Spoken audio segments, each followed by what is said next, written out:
Hello বন্ধুরা, তোমরা সব কেমন আছো? ইউটিউব চ্যানেল এমআর ব্লগে তোমাদের সকলকে ওয়েলকাম।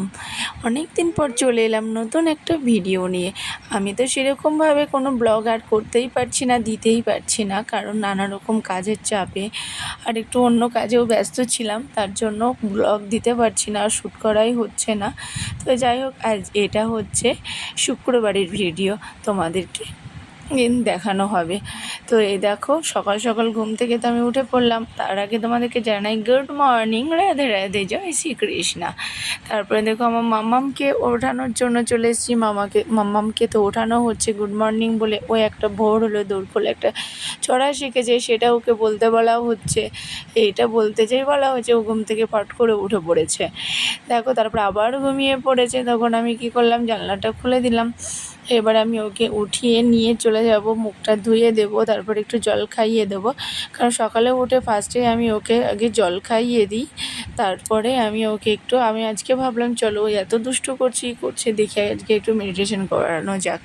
তো ওকে নিয়ে দেখো বসেছি, আমি তো করছি, কিন্তু ও দেখো ঘুমোচ্ছে। কী বলবো বলো, ওকে ঘুম ভাঙাতে আমার এত কষ্ট হচ্ছে।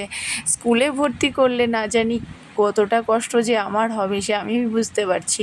তোমরা সবাই কীরকম করে বাচ্চাকে মানুষ করে একটু আমাকে প্লিজ জানিও, কারণ আমার তো বুঝতেই পারছি না আমি কি করে ওকে মানুষ করব, কি করব, ওকে পড়াশোনা শেখাবো। আমার তো মনে হয় ওকে কি পড়াশোনা আমি আদৌ শেখাতে পারবো, কি জানি বাবা।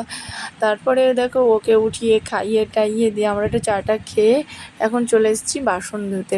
রাতেকার বাসন, সকালকার বাসন এবার আমি ধুয়ে পরিষ্কার করে নেব।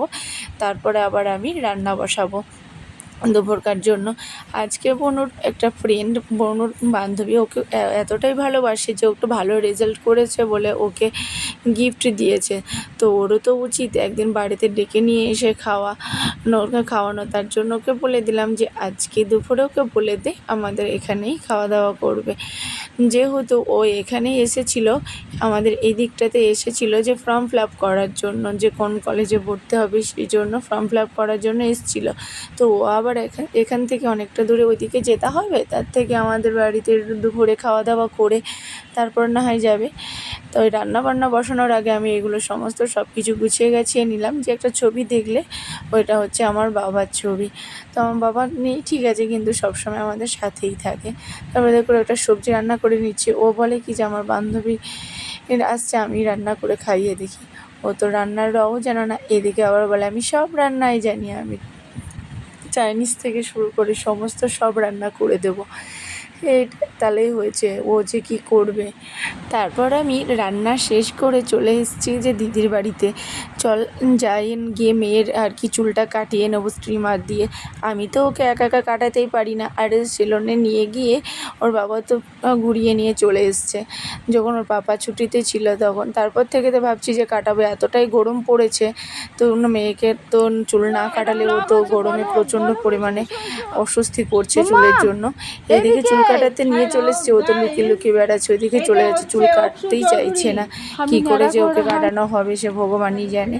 তারপরে চুল তো কাটানো হলো না, তারপর চলে এলাম বাড়িতে। অন্য একদিন নিয়ে গিয়ে ওকে চুল কাটানো হবে। বাড়িতে চলে এলাম, ওর বান্ধবী চলে এসছে। দিয়ে তারপরে খাওয়া দাওয়া হলো, উনি অনেকটা কাজ হেল্প করে দিয়েছিল। তারপরে রান্না করা হয়ে গেছে, সবাই আমরা খেতে বসে পড়েছি। তারপরে দেখো সন্ধ্যাবেলাতে চলে এসছে দিদি আর বোন, ওরা এসে গেছে। এসে একটু আড্ডা মারলাম। তারপরে ওকে বই নিয়ে একটু আমার বোনই বসাতে ওর কি আর পড়াশোনা হবে না, পড়াশোনা তো থাকলে পরে। দেখো ক্যাকটাসকে নিয়ে এখন খেলা করছে, ক্যাকটাসকে নিয়ে এখন খেলা টেলা করার পর না জানি কখন ঘুমাবে কি করবে। তারপরে দেখো রাতের খাবারে চলে আসি। রাতে আবার খাবার নিয়ে চলে এসেছি ঘরের ভিতরে। এতটাই গরম পড়ছিল, বাইরে আর খেতে পারছিলাম না টেবিলে, তাই এসিটা চালিয়েই খাবারটা খেয়ে নিচ্ছি। চলো চেষ্টা করবো তোমাদের ডেলি ব্লগ দেওয়ার জন্য। ঠিক আছে, আজকের এই ভিডিওটাই এত দূরই থাকলো, পরে দেখা হবে অন্য কোনো ব্লগে। Bye, good night. তোমরাও ভালো থেকো, তোমরা সকাল সকাল খাওয়া দাওয়া করে ঘুমিয়ে পড়ো। এই যা গরম পড়েছে, এবার একটু পাতলা পাতলা খাবারই খেতে হবে সবাইকে স্বাস্থ্য সচেতন হতে হবে। বাই।